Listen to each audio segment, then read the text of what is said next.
جی ہاں دوستو، قرآن کریم کو آج سے نہیں بلکہ جب سے اس کا نزول ہوا ہے اسی وقت سے اس کو مٹانے کی لاکھوں کوششیں کی گئی، کروڑوں کوششیں کی گئی، لیکن آج تک کوئی بھی اس قرآن کریم کو مٹا نہ سکا۔ اس جناب محمد رسول اللہ صلی اللہ علیہ وسلم پر اترنے والی آخری کتاب اور اس اللہ رب العزت کے آخری پیغام کو نہ کوئی مٹا سکا نہ کوئی مٹا سکتا ہے۔ آپ عرب قوم کی تاریخ کو پڑھیے تو آپ کو پتہ چلے گا کہ جب قرآن کریم کا نزول ہونا شروع ہوا اور جناب نبی اکرم صلی اللہ علیہ وسلم نے لوگوں کے سامنے قرآن کریم کو پیش کیا تو کس طریقے سے لوگوں نے آپ صلی اللہ علیہ وسلم کا مذاق اڑایا، کس طریقے سے لوگوں نے رسول پاک صلی اللہ علیہ وسلم پر طعن و تشنیع کی۔ اس کا چیلنج اللہ رب العزت نے قرآن پاک میں کیا اور سب سے آخری درجے میں یہ کیا، اِنَّا أَعْطَيْنَاكَ الْكَوْثَرَ فَصَلِّ لِرَبِّكَ وَانْحَرْ إِنَّ شَانِئَكَ هُوَ الْأَبْتَرُ کہ اگر تمہارے بس میں ہو، اگر تمہارے طاقت میں ہو تو یہ قرآن کریم کی سب سے چھوٹی صورت ہے، یہ قرآن کریم کی سب سے چھوٹی آیتیں ہیں، آپ اسی جیسا کلام پیش کر دو۔ تاریخ گواہ ہے اس نسخے کو کعبۃ اللہ پر کئی دنوں تک لٹکایا گیا اور وہ لٹکتا رہا، لیکن کوئی بھی جو کہ عرب کے لوگ بلغا بھی تھے، فصحا بھی تھے، ادبا بھی تھے اور ان کی زبان بھی عربی تھی، لیکن کوئی بھی اس کلام پاک کو اور اس جیسے صورتوں کو، اس جیسے آیتوں کو نہ بنا سکا۔ امرؤ القیس جو عرب کا بہت بڑا شاعر تھا، جب اس نے قرآن کریم کی آیتوں کو دیکھا تو بے اختیار وہ پکار اٹھا کہ خدا کی قسم یہ کلام کسی انسان کا کلام نہیں ہے۔ تو الحمدللہ ہم اور آپ آج اسی قرآن کریم کی حفاظت کرنے والے ہیں، ہم اور آپ آج اسی قرآن کریم کو محفوظ کرنے والے بن رہے ہیں۔ آئیے اب اس کے بعد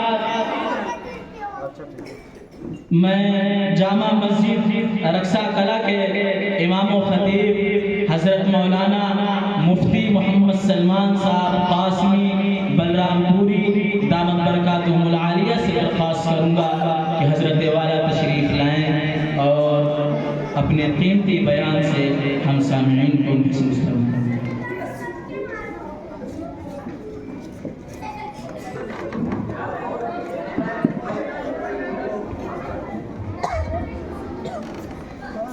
حامدا ومصليا ومسلما اما بعد قال النبي صلى الله عليه وسلم طلب العلم فريضة على كل مسلم۔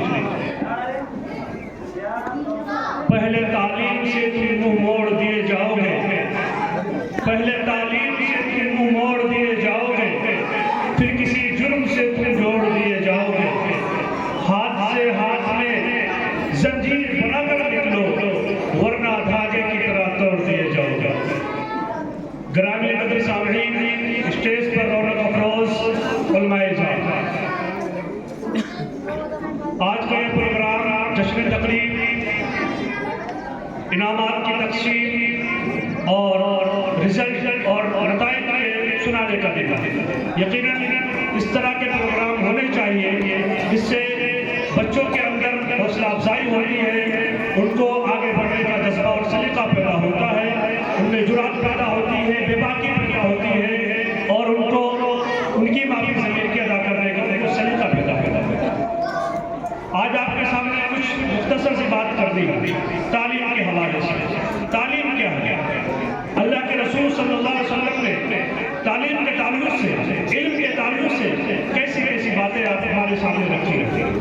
اگر آپ تاریخ اسلام کا مطالعہ کریں تو آپ کو پتہ چلے گا، آمد اسلام سے قبل کا جائزہ لیا جائے تو اس وقت چوری، جوا بازاری، شراب نوشی، حرام کاری، بچیوں کی زندہ درگوری اور معمولی سی باتوں پر جھگڑا اور ناحق قتل عام کا ایک سلسلہ جاری تھا اور انسانوں پر شیطانی جنون طاری تھا۔ مگر اس ماحول میں جو سب سے پہلی آیت آئی ہے وہ اقرا کی آیت ہے، یعنی پڑھو، تعلیم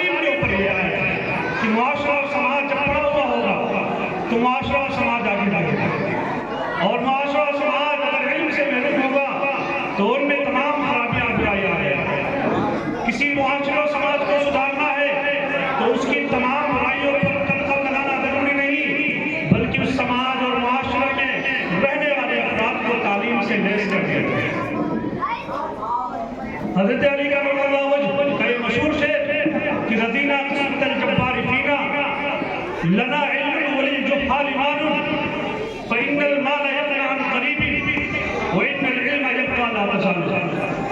حضرت علی رضی اللہ تعالیٰ عنہ فرماتے ہیں کہ ہم اللہ رب العزت کی تقسیم پر اور اللہ رب العزت کی تقدیر پر راضی ہیں، اس لیے کہ اللہ تعالیٰ نے ہمارے لیے علم کو منتخب فرمایا ہے اور جاہلوں کے لیے مال کو منتخب فرمایا ہے.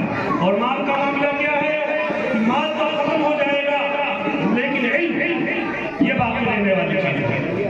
اور اللہ کے رسول صلی اللہ علیہ وسلم کی حدیث کہ انسان دنیا سے رخصت ہو جاتا ہے، دنیا سے چلا جاتا ہے، لیکن تین چیزیں ایسی ہیں جو باقی رہتی ہیں. ایک صدقہ جاریہ، یعنی انسان کوئی اچھا کام کر دے، اپنا پیسہ کسی اچھے کام میں صرف کر دے، رفاہی کام میں صرف کر دے، مدرسوں میں، مسجدوں میں، خانقاہوں میں، دینی مراکز میں علماء پر خرچ کر دے، تو یہ پیسہ صدقہ جاریہ کے طور پر بڑھتا رہتا ہے.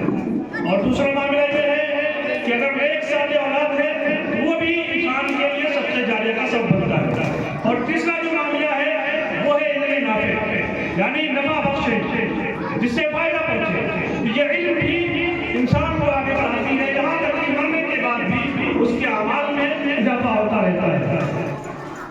اور اللہ کے رسول صلی اللہ علیہ وسلم کی حدیث ہے کہ فضل العالم علی العابد کفضلی علی عبد، کہ عالم کی فضیلت عابد پر ایسی ہے. جاہل نہیں فرمایا، بلکہ تو جاہل سے تو موازنہ ہے نہیں، جاہل سے کمپیئر تو ہے نہیں، بلکہ عابد سے فرمایا کہ وہ عابد جو عبادت گزار ہو، اللہ کی عبادت کرنے والا ہو. اس سے فرمایا کہ فضل العالم علی العابد کفضلی علی عبد، کہ عالم کی فضیلت عابد پر ایسی ہے جیسے کہ میری فضیلت تم میں سے اللہ شخص. بہت بڑی بات ہے علم کے لیے. اور فرمایا اطلب العلم من المہد للحد، کہ ماں کی گود سے، ماں کی گہوارے سے لے کر قبر کے مٹی تک، قبر میں جانے تک، یعنی مہد سے لے کر رحد تک علم حاصل. اور ایک حدیث ہے جو ضعیف ہے لیکن بہرحال اس کا مفہوم آپ کے سامنے رکھتا ہوں. اطلب العلم ولو کان بالسین، علم حاصل کرو اگر تیرے میں چین جانا پڑا.